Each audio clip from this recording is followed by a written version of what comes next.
Roy Williams, Bill Self, welcome to the Final Four. Thanks for joining us. Bill, let me start with you. Kind of an upsetting scene there in practice with Roderick Stewart. Looked like he injured himself. Give us an update. What happened there? Well, he fractured his kneecap trying to dunk the basketball.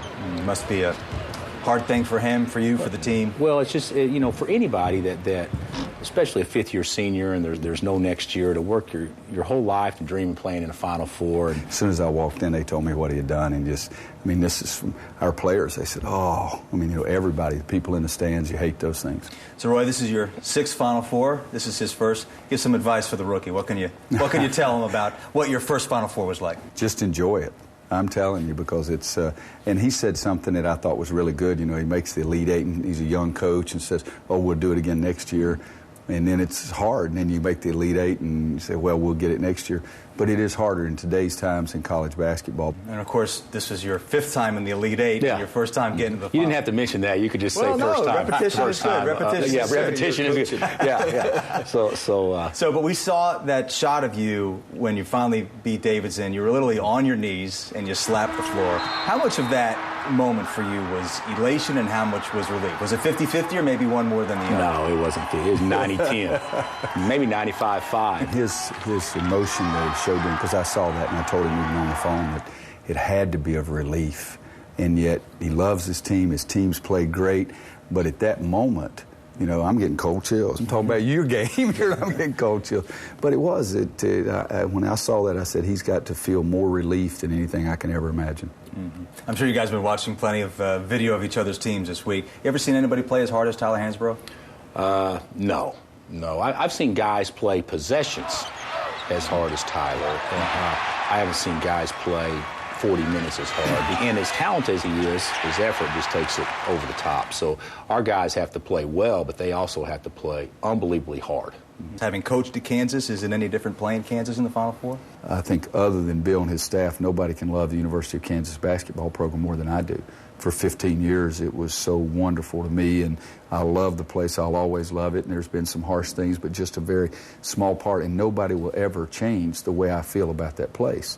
But when our game starts, I'm going to try to focus on what my guys are doing against his guys, and that's all it's going to be. And at the end, I'm going to have a good feeling for one team and a hurt feeling for another. Well, I'm sure whatever happens, it's going to be an exciting game. We appreciate you stopping by, both of you, and best of luck Saturday night. Try to have fun.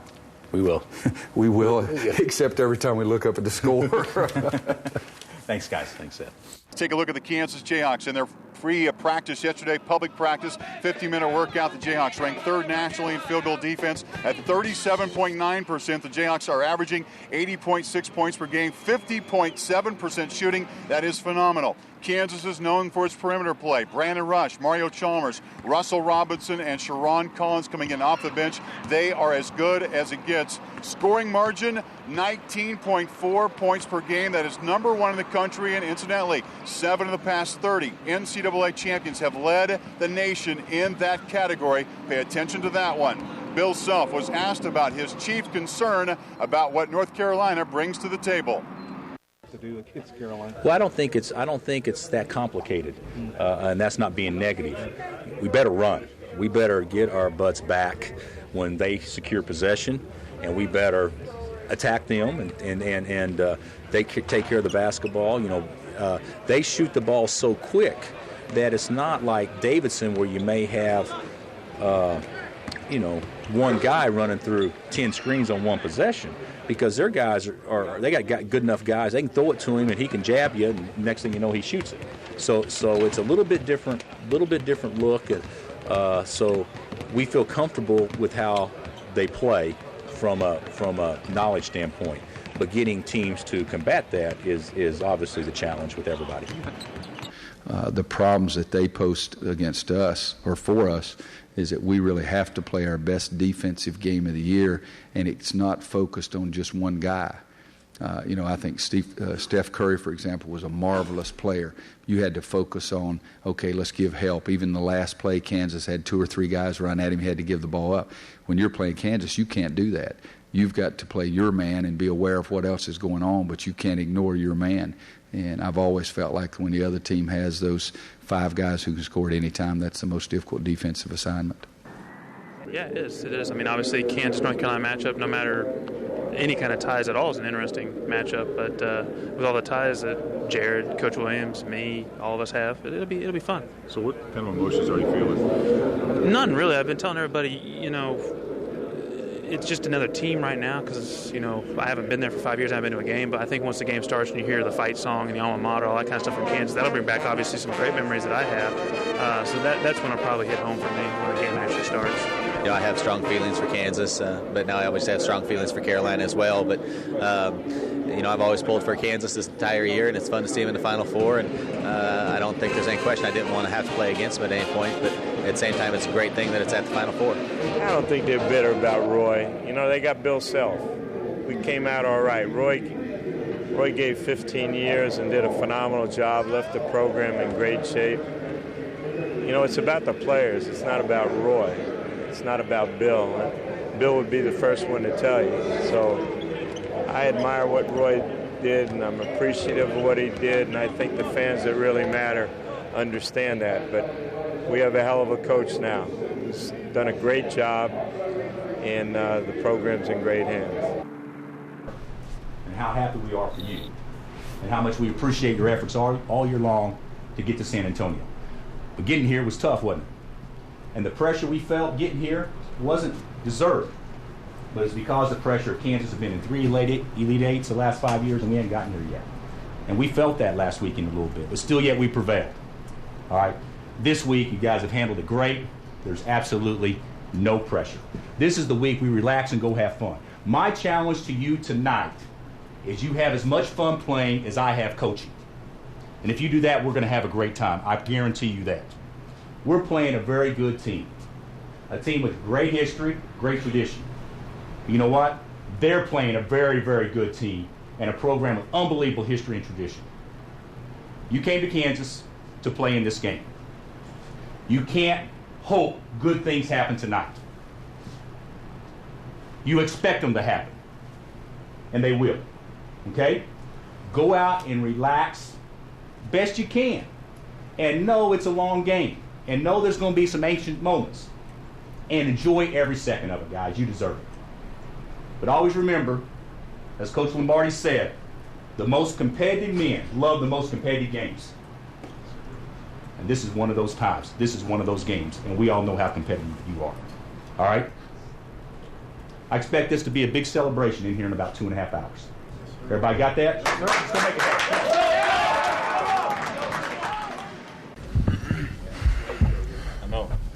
Talk fast. Coach, if you could just start us off with a little overview on the game tonight. Well, it was, it's 3 different games. First game we were great, and second game we weren't very good, and they were great. And the last game, obviously we played super down the stretch. But, our guys were in attack mode right from the outset, and I thought we just did a really good job of being the aggressor early, and which set the tone for the game. We'll start with questions for the student athletes. We have one. Who has a question? Right over here. For all 3 of you guys, could you tell that they really were pretty intimidated early by the kind of defense that you guys were playing? I don't think they was intimidated. I think we just pressed it a lot, and we made Tyler work for his buckets. So that's what we did. We made them earn their points. Yeah, that's basically what we tried to do, especially when Lawson was coming out the ball screens, and just try to make them change directions. And when their guards got open lanes, just make sure the big guys stepped over. Cole, he got some big block shots. Shady, Sasha, and a couple of guys took some big charges for us today. It was definitely a team effort because it wasn't just one guy who just came out and stopped them. I mean, everybody just said we're gonna put them down. We really tried to get them out of their comfort zone and just play whole team defense. Right here. Cole, I wonder if you could talk specifically about your defense that you had on Tyler Hansbrough tonight. It wasn't just mine. I mean, Darnell and Sasha and Shady all helped out. I mean, it was a whole team effort because you can't guard him one-on-one. He's just way too good. I mean, he's going to hit the offensive board really hard, and he's just so tenacious, on both ends of the floor. Over here. all three of you. Start with Brandon. Can you talk a bit about what this means to you, making it to the championship game, something that obviously you've been trying to do for the whole time you've been in school, and now you've done it against a team that was ranked number 1? Yeah, it definitely feels good because we was an underdog the whole game. So we just came out and just applied pressure to them, and we got up and did some big things. Since the tournament started, a lot of guys have been talking about this, and Coach Shelf, he's been doing a great job helping us to stay focused and telling us not to be satisfied. And we've been playing so hard as a team and together and not playing selfish, and now we got an opportunity to make history at Kansas. Yeah, that was our ultimate goal at the beginning of the season, was to be playing for a national title, and we're doing it, and I don't have any words to describe it, because it's an unbelievable feeling, because the seniors on our team have just done it all for us young guys. They've shown us the way, and it's just great to be part of this team. Back there. For Brandon and Darnell, that first 15 minutes was pretty incredible for Kansas. Is that the best stretch of play you've ever been a part of? And just talk about the first 15 minutes. You guys got out to a 40-12 advantage. We definitely played the best basketball we played in the first half. With that first 15 minutes, we got out, we got some easy baskets, we made them work on the defensive end, and then we out-rebounded too in the first half. It was great. We were moving the ball, making extra pass. Guys was getting layups and transitions, was running the floor. But after that first 15 minutes, guys was getting subbed left and right. Everybody was just gasping for air because the game was so intense. And North Carolina, they played great. Them guys kept fighting, and you could see it. They didn't want to give up, and they didn't do that at all. Brandon, Len Robbins, New York Post over here. To your left, go hard left. No. After you guys had repelled their run, you looked up at the crowd at one point and you kind of smiled. Were you looking at any one particular person and thoughts about how, if you don't have the knee injury, you're probably not here, so what this all means to you? It definitely means the world to me, because this is one of my goals since I've been back at Kansas and is doing my whole rehabbing thing. So, and I was looking at my mama, because I think she was so proud of me. She was just smiling back at me, her and my grandma. Larry Smith, CNN. This is for Darnell and Brandon. This is the matchup that many people did not expect Monday night. Did you expect this matchup Monday night? Yeah, I definitely expect this matchup, because Memphis is a great squad. They got a great team. They get up and down the floor like North Carolina do and like we do. So, I definitely expected this big time. I knew we was going to come through at the end with North Carolina. Before we even thought that we were going to play North Carolina, Russell told me that one day they showed a highlight of North Carolina. He's like, I want to play North Carolina. And now we got the opportunity and did that. And we went out there, and I know there's a lot of people out there that was doubting us that we couldn't beat them guys.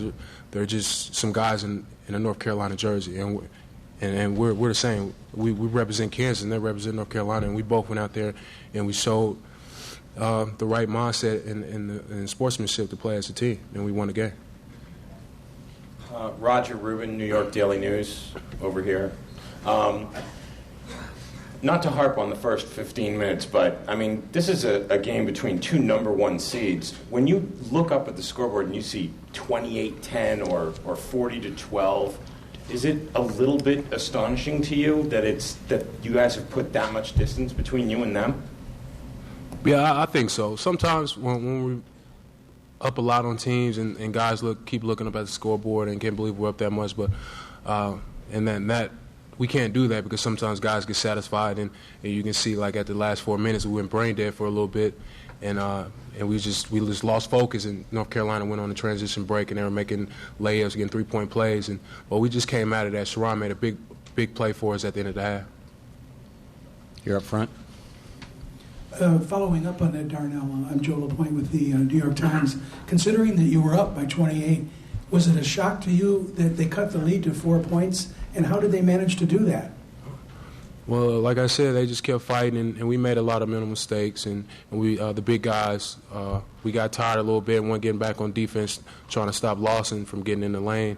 But after that, a lot of guys were just hooked up, and guys was making unbelievable plays for us, knocking down shots, getting 3-point plays, and especially Brandon. He played great today. He was unbelievable.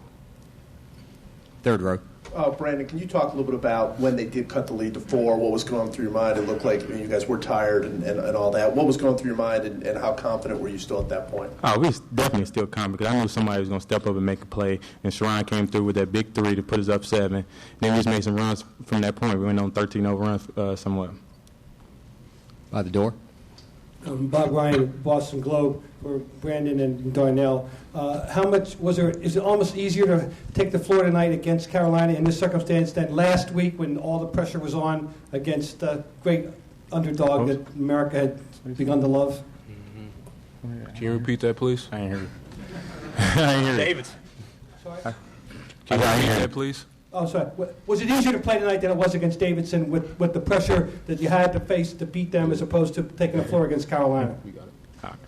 Yeah, I think with the pressure was off of us big time because against that Davidson game, we was a little uptight a little bit, and we didn't play our type of game. But tonight we came out, we ran up and down the floor with North Carolina, and we just played our type of game.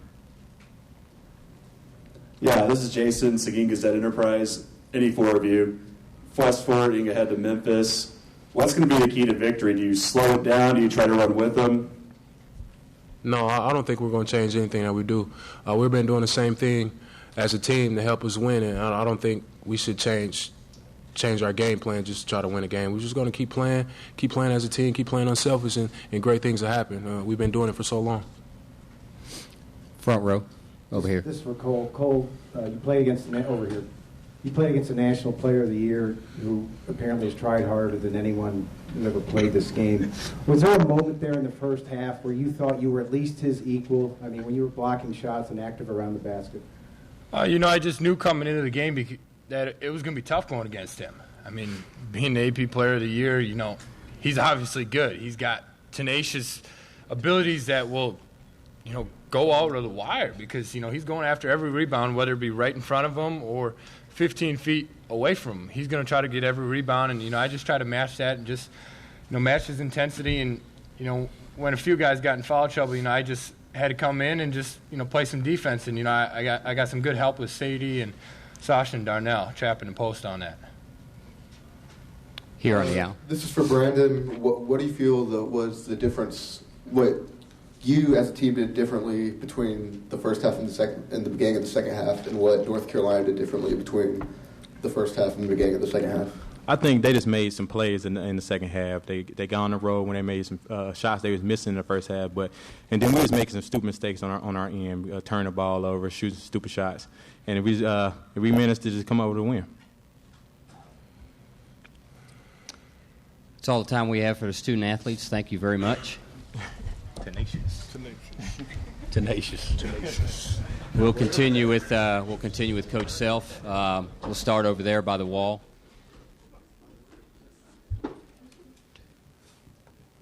Coach. Brian Landman with St. Petersburg Times. You're to the left. To the left. Your body language was a little bit different tonight versus what it was just a few days ago against Davidson at the end. Just how were you feeling when you did put them away and knew you were going to the championship game? Well, obviously I felt great. I still do.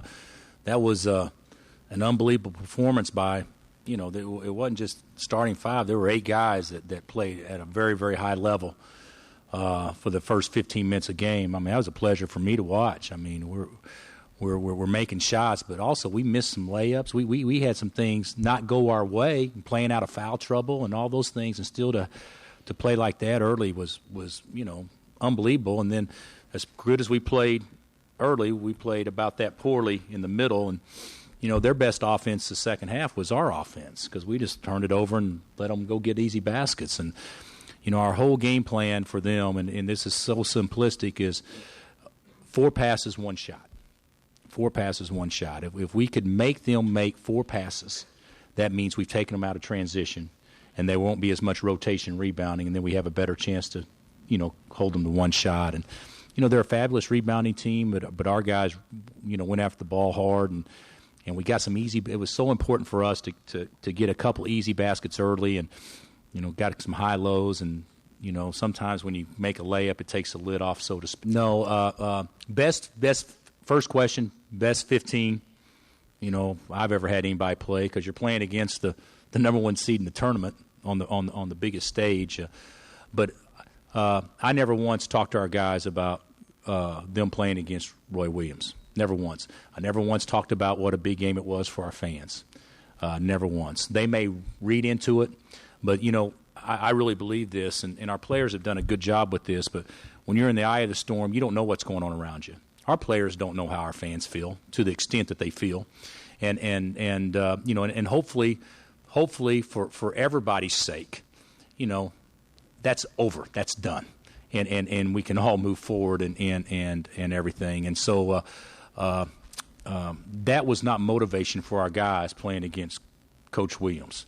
The motivation was for our players playing against the overall number one seed and playing against an unbelievable team and program, one which, emulates excellence year in and year out. And in order to be the best, you've got to beat programs like Carolina. That was our guys' motivation. It didn't have anything to do with who used to coach at Kansas.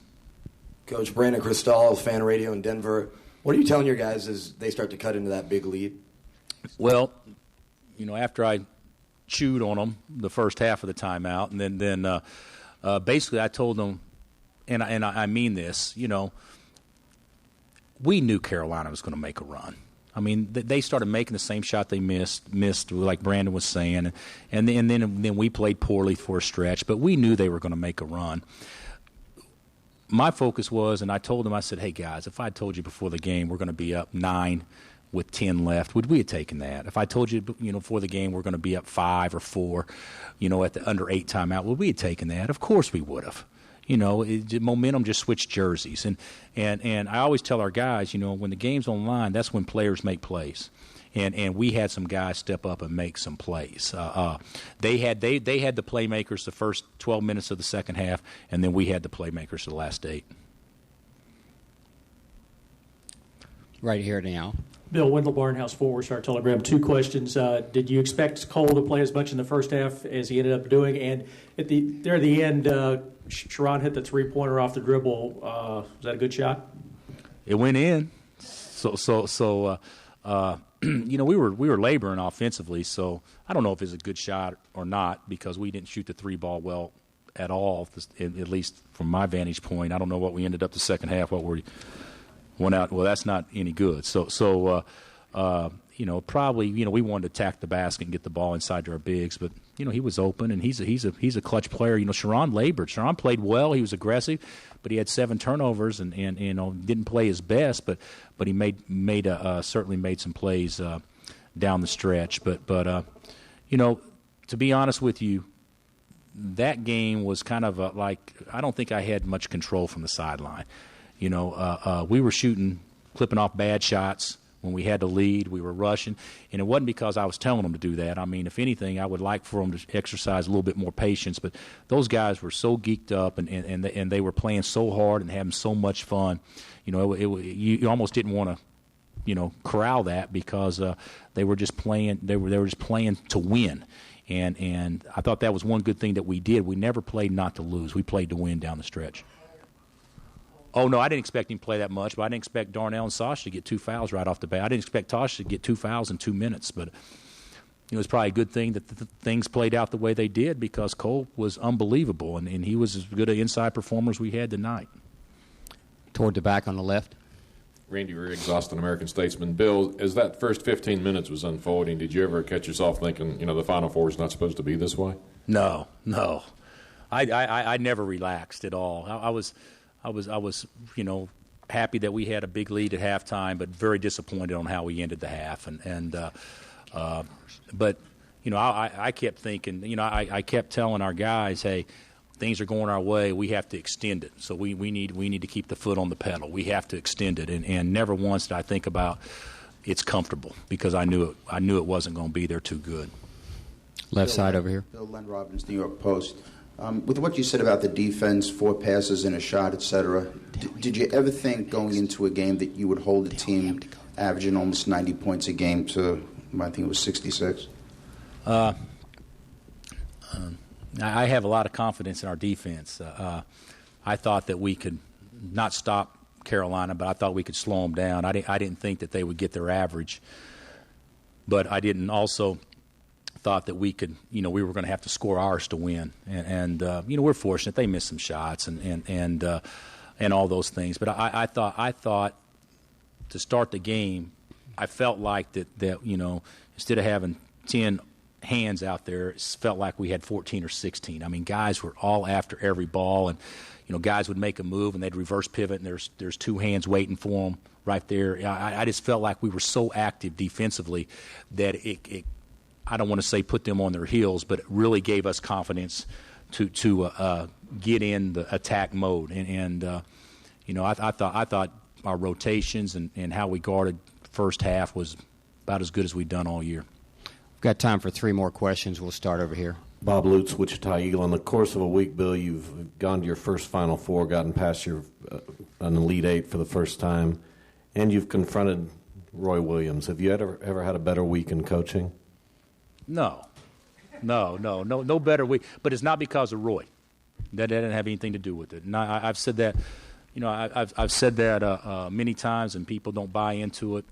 There is no jealousy, no animosity between Coach Williams and myself, at least on this end.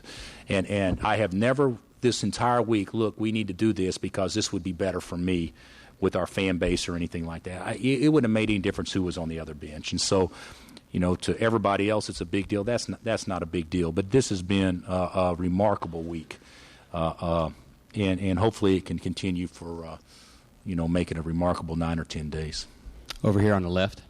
Bill, one of the last things you said Tuesday at your press conference was don't forget about Cole. Somebody asked about post depth or something. Mm-hmm. Why did you say that? And I'll ask you what I asked him. Was there a moment there in the first half where he, faced up against the big guy, was at least his equal? There was, in my opinion, he tried to get, crazy with the dunk, that he should have finished that if he just tried to dunk it normal, but he tried to get cute with that. But he was the best player on the floor for 3 or 4 minutes, and at least from my perspective. And that's not taking anything away from anybody else because, the one thing that Cole did when playing out of foul trouble, he defended Tyler well, but didn't stop him, like he said, and maybe slowed him down a little bit, but didn't stop him. But he got, he can really rebound the ball, and he got rebounds in traffic with 2 hands, which I thought was very impressive. Last question right here. Bill, Tim Griffin from ESPN.com. I wonder if you could talk about the collective defensive effort you guys had on Tyler, taking 3-4 guys on.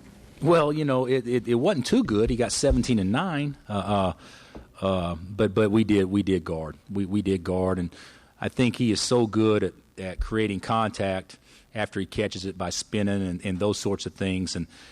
But we didn't let him, except for 2 or 3 times, split the trap. We made him score over us as opposed to giving him an angle, and we thought that was a big key because he's so good at drawing contact. And the other thing that we really did, even though he shot 6 free throws, if you told me before the game he'd shoot 6 free throws, I'd sell out for that because he's the type of guy that could shoot 12 or 14 just as easy. Thank you, Coach. Okay, thank you.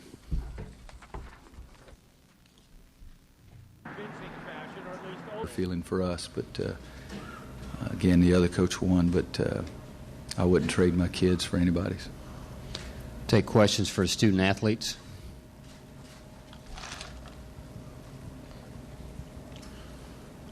Right here. For both, can you talk a little bit about the defensive intensity that they came out with in the first half? Like Coach said, they just came out and they jumped on us and they hit us between the eyes, and we were too casual. And they pressured us and they got us on our heels, and they just kept attacking us. Just like Wayne Coach said, they came out early and they got stops. They just came out from the gate and played really well. Over here to the left. Len Robbins, New York Post, for both players to your left. Did the game have any kind of a different feel playing here as opposed to playing in Raleigh and then Charlotte? Well, of course it did. when you play in your state, you have more North Carolina fans, and also the Alamo Dome's a lot bigger, and there's a lot more people, and just all overall, but still the same thing. We're playing on the court's still the same size. I mean, I think that's the reason why we lost. Yeah, I mean, it's a different environment, like Tyler says, it's a lot bigger, but at the same time, the court's the same size and goes to the same height. So, I mean, there's no reason there. Right here in front. For Tyler and Wayne, what are the words that sort of come to mind in the raw emotional moments after this loss, to the way you guys lost in the margin as well, just how stunned you were? It just hurts. It just really, really hurts. I mean, we had a successful season, and we did a lot of great things this year, and we just fell short of one goal. First word that I think of is frustrating. You get here to the Final Four, and you feel like you've been playing good, and then we just didn't come out with the energy we needed to tonight, and it's frustrating. Right here on the aisle. Tyler, I wonder if you could talk about the defense. I'm sorry. I wonder if you can talk about the defense that Kansas threw at you. Particularly, it looked like they came after you with 3 or 4 different guys. Just talk about that.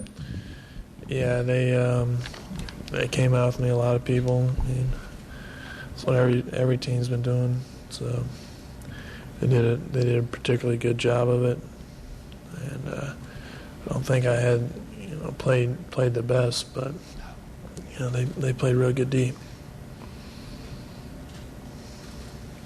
Back here to the right. Tyler, was there a sense when you had cut into that lead and finally got it down to 5 that this was your game to win? Yeah, there's a point when Danny's shot almost went in.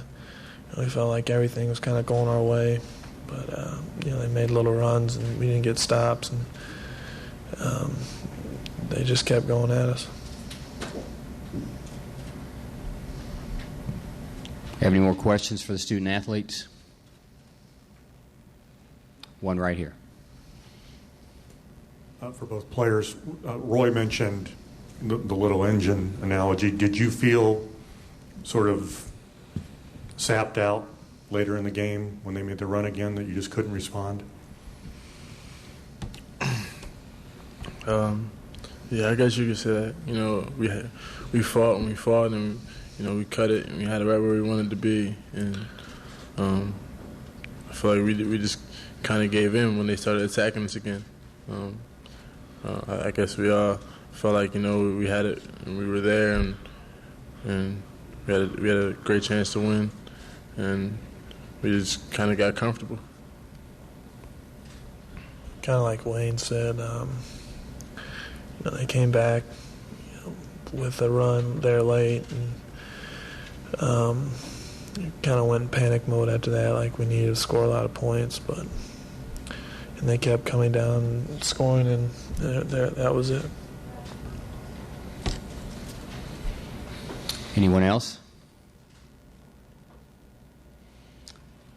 Thank you very much. Tyler and Wayne, you guys can go back to the locker room.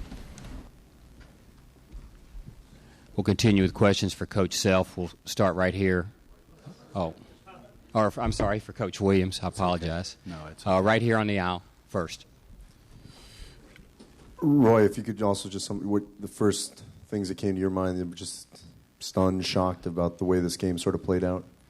Well, surprised, I think, early because I didn't think we had the energy level. I didn't think we were attacking nearly as much as I wanted us to attack. We weren't as aggressive. So probably a little shocked at that time. And, even at half, I still told them, and I really believed it, I thought we had a chance to come back and win the game. We gave up an easy one right before half, which is just silly. I mean, you got to come in and help on a drive. You can't let a guy drive all the way to the basket. But, it was 17. If it had been 15, I would have felt probably as lucky as I've ever felt in my life, considering the way we played. I did have a lot of confidence that our kids would come back because they're great kids, and I apologize if their answers here were so quiet, but you got to understand they invest a lot, and the hurt that they have right now is a lot. So please understand that their answers are probably a little softer and not as vibrant as you would want them to be, but these are good kids. I mean, they're kids that you enjoy being with every day, but Andy just shocked probably more than anything, and yet I still really did. At halftime I thought we had a chance to win the game, and we just didn't get over the hump. And Gene, I would say that I felt like we're right there, and I even told him at one of the timeouts, hey, we've been down 5 or 6 several times this year, and that's what it is right now. Don't worry about what it was in the first half. And but Kansas made a couple of great plays. We had a couple of breakdowns on our defense, and then all of a sudden it gets back up there again.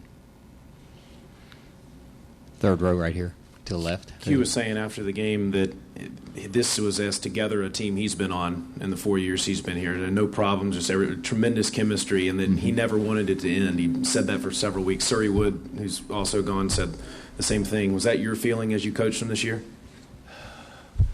I probably think that I think we're all lucky. I think Roy Williams is one of the luckiest guys in the world. But this team was really a special team. We had no issues. We had no problems. They were great kids. It was just a fun group to coach. And in some ways that makes it hurt even more, because they are such good kids. I said this at the start of the season, and some of you guys are a little more cynical and make fun of it, but there's not a one of you in here that wouldn't have grandchildren that couldn't say, how about watching my grandkids for the next 6 hours, and you'd feel awfully comfortable because they are that kind of kid. And that's what I want. As I said, the other coach won the game, and I'm not being derogatory about Bill. I feel much say I'll say Bill Self won the game. Don't try to paint things that aren't there. But I wouldn't trade teams because of the character that our guys have, and that's not a slight to Kansas. So, if you want to turn it into something that's not there, you have the right to do it, but it's just I've got really good kids. In front of the platform here. Coach Williams, Newy Scruggs, NBC Dallas. Obviously, we saw the disappointment in Tyler Hansborough and his emotion. Do you think that a loss like this in the Final Four would bring him to come back for another season? I have no idea. Tyler and I talked before the season, said we would discuss it after the season's over with, and we'll probably sit down Tuesday or Wednesday and try to start making some decisions. Maybe not some decisions, but come up with a plan to give me some time to look into it with the NBA people. Roy, there was a point late in the first half. There was a timeout. You took your glasses off. I think you were either down 26 or 21. What do you tell a team when you're down like that, you've been blitzed like that? How do you sort of keep them together? I guess the good news is I haven't had that many experiences like that. But I did tell them, I'm corny as all get out, guys. I mean, what we have here is every day, and again, you can make fun of this if you wish, but you know what the doctors and the scientists do that are trying to find a cure for cancer? They get hit right in the mouth every day because it's not there. But they keep going back to work to try to do it again the next day. And I'm so daggum corny, I even used that with my team. I said, hey, we don't want those guys to give up. You can't drop your head and say, woe is me. We've got to keep playing. And I think our guys did, and I know that's probably melodramatic or overly dramatic or whatever you want to call it, but that's life. I mean, it's not all roses all the time. But you have to continue trying to do the absolute best you can do. And so during that timeout, that's what I challenged them. I said, we can't do anything about what's already gone on, but we can do something about the way we do it now and have some pride. And, I really did, guys. Down 17.5, I still thought we had a great chance and that we would be there to the very end to win the game. By the door on the left. Mark Thomas, the fan in Raleigh. What'd you tell the kids after a great season in the locker room after the game? Probably not. I told them one of the most inadequate feelings as a coach is what to say at a moment like this, that can help them, can remove any of the hurt, or can give them something to grab onto. So I've congratulated them on a great year. I thanked them for a great year. I thanked them for being great student athletes to coach. I apologize to them because some way, somehow, I didn't have our team ready to play as well as Bill did. And that's not easy to say, but I did thank them for a great year. Roy, Harold Bouchard with the Hutch News. Can you talk about your moment with Brandon Rush after the game, what you might have said to him, and just your impressions of how he played tonight? I thought Brandon was sensational. You guys can go back and check. A month ago, I made the statement I thought Kansas had the best team. Tremendously quick, tremendous athletes who are very unselfish, who can score at every position, who can defend at every position. And I said a month ago they have no holes, and I believe that. I wasn't just trying to say good things about a place that I was for 15 years. But with most of the kids, Brandon, Darnell, all of them, said congratulations to them and told them to good luck on Monday night and to play their tail.